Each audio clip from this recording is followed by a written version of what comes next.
স্মিতা পাতিল নামটি উচ্চারণ করলেই ভেসে ওঠে সময়ের চেয়ে এগিয়ে থাকা এক আধুনিক নারীর প্রতিচ্ছবি। দূরদর্শনের সংবাদ পাঠক হিসেবে যাত্রা শুরু, ক্রমেই হয়ে ওঠেন ভারতীয় সিনেমার এক অনন্য মুখ।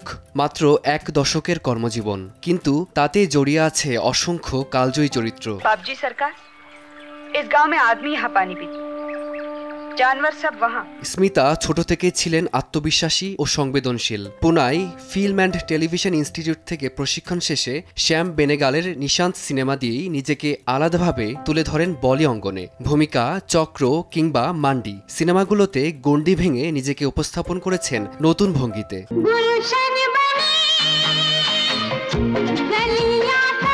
স্মিতা শুধু সুঅভিনেত্রী ছিলেন না, সরব ছিলেন নারীর অধিকার ও সামাজিক বৈষম্য নিয়ে। নিজের প্রথম জাতীয় পুরস্কারের অর্থ তিনি দান করেছিলেন সমাজসেবায়, যা তার ব্যক্তিত্বেরই আরেক উজ্জ্বল দিক।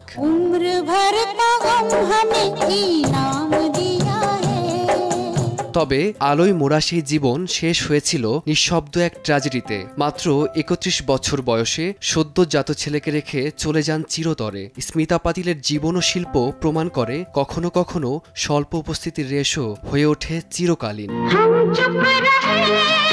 ফারদিন মাঝার, সময় সংবাদ।